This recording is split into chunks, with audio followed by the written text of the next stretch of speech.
मैं आपसे प्रश्न करता हूं, आज सही बताना, पहले का समय सार ज्यादा अच्छा था जिसमें संस्कृत और प्राकृत अकेली थी और हिंदी नहीं थी, कि आज का ज्यादा अच्छा है?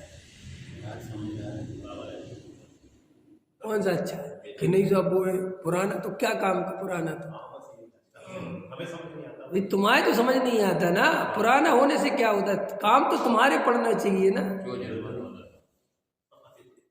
लेकिन लकीर के फकीर ये सब बहुत पुराना है, तो क्या करे? पुराना है तो है, ये बहुत प्राचीन है, बहुत प्राचीन है। क्या है प्राचीन? लाओ, वहां जो रखा हुआ है, कहाँ रखा हुआ है? कहीं रखा हुआ है ना, जहाँ ताम्रपत्र में, उसको पढ़ के आओ। कितने लोग पढ़ के पढ़ा सकते हैं कि साहब हमारी जो बहुत बड़ी कमजोरी है कि हम उसे नहीं पढ़ सकते? काय की कमजोरी भाई? हम 2000 वर्ष बाद जन्मे, वो चीज 2000 वर्ष पहले लिखी गई, तो हम कैसे पढ़ पाएंगे? ये तो स्वाभाविक है ना, क्योंकि उस समय जो भाषा चलती थी वो उस समय की भाषा में लिखा गया। हमें वो भाषा नहीं आती, इसमें कौन सी आफत आ गई? और आज उसके जानकार हैं और उनने हिंदी में बना दिया, टेंशन फ्री। तो क्या परेशान होना कि ये साहब ये मूल नहीं है, ये हिंदी है और फला, तो तुम मूल पढ़ के आओ, जाओ हम दिखा दे तुम्हें मूल। वो जी जितने मूल का हल्ला करते हैं खुद हिंदी पढ़ते हैं, क्योंकि मूल पढ़ने के लिए भारत देश में मुश्किल से 2-4 लोग हैं, 2-4 लोग कह रहा हूं मैं, मुश्किल से अच्छे छटे हुए 3-4 लोग हैं जो उसका प्रॉपर अर्थ निकाल सके, और वे भी उससे तो बिल्कुल नहीं निकाल सकते जो पुराना वाला है। वे भी जो एडिटेड हो गए, नई नई छप गई, व्यवस्थित अक्षर बना दिए, उससे निकाल सकते हैं। अगर सबसे पुराने वाले से तो उनको भी पसीना आ जाता है। तो फिर एक बार बताओ, 2-4 ही आदमी को धर्म समझ में आएगा, बाकी को तुम समझने नहीं दोगे, क्योंकि तुम तो मूल के पीछे पड़ गए। तो भाई मूल क्या होता है? मूल आत्मा है। मूल क्या है? वो दिखता है कि नहीं दिखता? ये बताओ, क्या सब दिखता है? राग द्वेष दिखते हैं कि नहीं दिखते? क्या सब दिखता है? ज्ञान स्वभाव दिखता है कि नहीं दिखता? क्या दिखता है? ये शरीर दिखता है कि नहीं दिखता? क्या सब दिखता है? बस इन 3 के वेद ज्ञान का नाम, इन 3 को सही पहचानने का नाम धर्म है। इसके लिए ना मूल की जरूरत है ना किसी की जरूरत है, क्योंकि यह अनुभव में ही है प्रत्यक्ष। अब किस ग्रंथ में क्या लिखा है, इसमें कोई इंपॉर्टेंट बची नहीं बात। क्या जरूरत है? नींबू खट्टा है कि मीठा है? कौन से ग्रंथ में लिखा?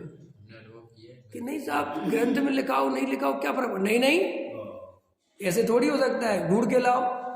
तुम्हारा अनुभव गलत हो सकता है, नींबू हो सकता है मीठा हो और तुम खट्टा सोच रहे हो। नहीं समझ में? ऐसा देखो भैया, ऐसी कोई भी बात नहीं माननी चाहिए। तुम जाके देखो कहीं 2000 वर्ष पहले नींबू के बारे में क्या क्या लिखा हुआ, किस किस पुस्तकालय में नींबू के बारे में PhD की है। तो आप कहोगे भैया पागल थोड़ी हूं मैं, मेरी बुद्धि खराब थोड़ी है। अरे जब चीज सामने है तो मैं इसको नींबू को चखा ही लूं ना, क्यों जाऊंगा कहीं? ऐसे ही जब आत्मा और मोह राग देश के परिणाम और ये शरीर और ये संयोग सारी चीजें मेरे सामने है, तो मैं कहीं क्यों जाऊं कि आत्मा में क्या है और कहाँ क्या है? एक ग्रंथ में आपको आत्मा के बारे में बहुत सारा वर्णन मिल गया, ठीक है, बहुत ग्रंथों में, फिर भी मैं कह रहा हूं मिल गया। उसमें लिखा है आत्मा मूर्तिक प्रदेशों का पुंज, ज्ञान आदि गुणों का धारी। ख्याल में है ना? उसमें अनंत शक्तियां, अनंत गुण विराजमान है, अनंत गुणों का प्रति समय परिणमन चल रहा है, एक एक गुण में अनंत अनंत पर्याय होती है। ये सब मिल गया। ये सब आपने इतना तो अपन खुद ही जानते हैं ना। उसमें सामान्य गुण होते हैं, विशेष गुण होते हैं। अस्तित्व गुण के कारण जीव सदा काल बना रहता है, वस्तुत्व गुण के कारण सदा जीव परिणमनशील, द्रव्यत्व गुण के साथ। ये सब पढ़ लिया। अब क्या दिखने लगा आत्मा में? ये सब पढ़ने के बाद क्या दिखने लगा? कुछ दिख रहा? आंख बंद करो, कुछ विशेष दिख रहा? ये नहीं साहब, अभी भी कोई दिख रहा है जो नहीं पढ़ने के पहले भी दिख रहा था। अंतर समझ में आएगी रे? तो फिर इन चीजों में इतना क्या परेशान होना, क्या दिमाग लगाना, क्यों इतने लगे? नहीं साहब जितना जितना जितना भैया कुछ नहीं है, ये अपने आप को बहुत उलझाने के लिए सत्य मतलब ऐसा समझ लो सच्चाई का सामना नहीं करना चाहते इसलिए करते हो। सच्चाई ये है कि बैठ के आत्मा के अनुभव का पुरुषार्थ करो। आत्मा की जितनी जानकारी चाहिए, और ये हम नहीं कह रहे, ये तो बड़े बड़े आचार्य भगवंत कहते हैं, समय सार कहता है कि मैं तो तुम्हें इतनी सी बात समझाना चाहता हूं कि जीव जुदा पुद्गल जुदा। और एक और बात समझ लो, ज्ञान जुदा और राग जुदा। वो इतनी बात खत्म है। इसी को पकड़ो, इसी में पकड़ के ताकत लगाओ। ये पकड़ में आ जाए तो दूसरी बात कुछ नहीं समझना। तो ये जो हम समझ रहे हैं, ये लगे रहते हैं कि साहब ये भाषा वो कुछ नहीं होता। आपको इन बातों में बिल्कुल नहीं उलझना, कुछ नहीं रखा। 2000 वर्ष पहले जो चीज़ें काम की थी वो अब नहीं है, इसमें क्या दिमाग लगाना। वही इसमें सोचने जैसा। आपको फिर भी भक्ति प्रेम दिखाया जाएगा। हम अब देखो आज़ादी में किसका क्या योगदान है, इस बात पर लड़ाई चल रही ना वर्तमान में। मैं आपसे पूछता हूँ, अब ये लड़ाई किस काम की है? आज़ादी तो मिल गई, चाहे अब वो सुभाष चंद्र बोस ने दिलवाई हो और चाहे वो महात्मा गांधी ने दिलवाई, वो तो मिल गई। अब इस बात पर लड़ाई करने से क्या फायदा? अब तो इस बात पे सोचो कि इस देश को और आगे कैसे ले जाए, तो खत्म है।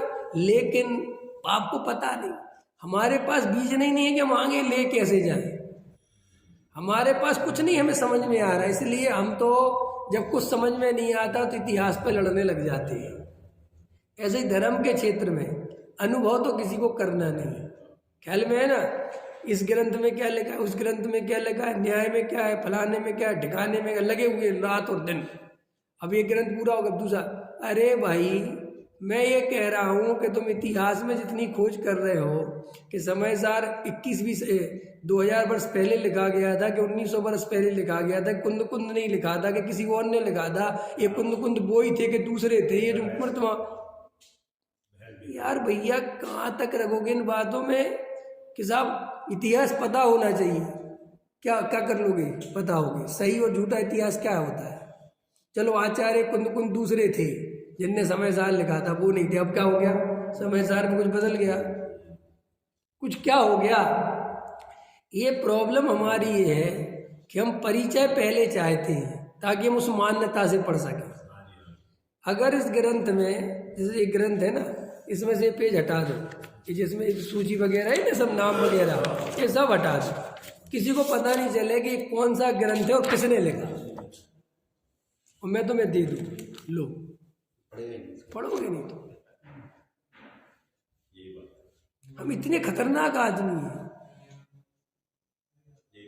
मैं कहूँगा उसको पढ़ो। किसका है मुझे नहीं पता किसका है, तो छोड़ो हमें नहीं पढ़ना।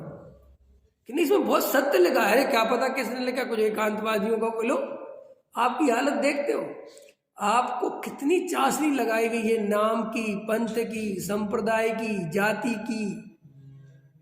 कितने आप इतना भी निर्णय नहीं कर सकते पढ़ लिख के कि ये बात सही लिखी है। इतनी भी बुद्धि नहीं है अपनी, वो भी गिरवी रख रखी है। माने हम सही कब कह पाएंगे, जब यहाँ पे किसी का नाम लिख दो, फिर हम तुम लिख दोगे हाँ तो टोडामल जी एकदम बढ़िया आदमी है, हाँ सही होगा। फिर